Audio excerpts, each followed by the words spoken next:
Šodien valdībai lemjot par konceptuālu lēmumu, sākot ar 2026. gadu, virzīties uz 5% mūsu aizsardzības, tā skaitā NATO spēju stiprināšanai un drošības stiprināšanai, faktiski valdība apliecina kārtējo reizi ar šo lēmumu, ka mums ir svarīga mūsu iedzīvotāju drošība.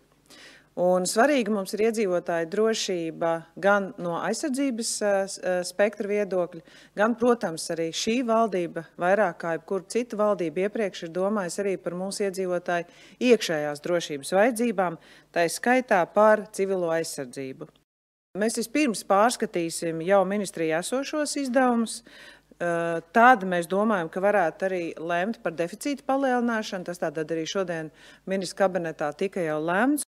Es domāju, ka šis bija ļoti svarīgs konceptuāls lēmums arī gaidāmā NATO samita ietvaros, kas šogad ir paredzēts Hāgā jūnija beigās.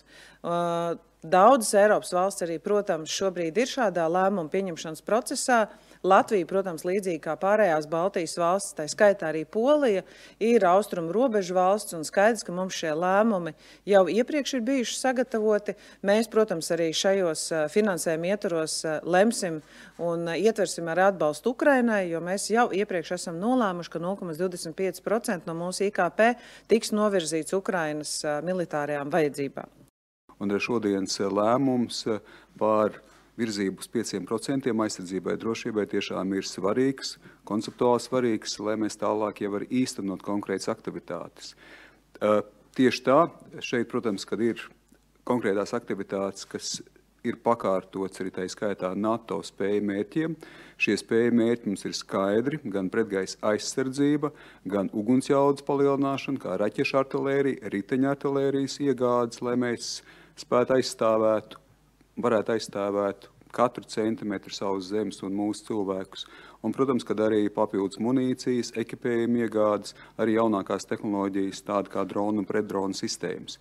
Mēs arī virzāmies uz to, lai arī mūsu karavīru skaits palielinātos, tā kā lai mūsu bruņotie spēki pieaugt gan kvalitatīvi, gan arī kvantitīvi. Un, protams, ka nozīmīgs atbalsts ir ar Ukrainai. Šis 0,25 no IKP turpinās un turpināsies, un šeit mēs esam tiešām arī piemērs citām valstīm, kā atbalstīt Ukrainu šajās grūtajos izaicinojošos laikos. Vienlaiks mēs veidojam arī aizsardzības un drošības fondu, un šis fonds ir par šiem papildus piešķiramiem līdzekļiem. Tas arī parādīs to, un dos iespējas arī efektīvi, mērķiecīgi, konsekventi šos resursus arī pielietot, atbildīgi un caurskatām, lai mūsu sabiedrība būtu informēta par to, kādā veidā mēs arī šos resursus ieguldām aizsardzībā un drošībā.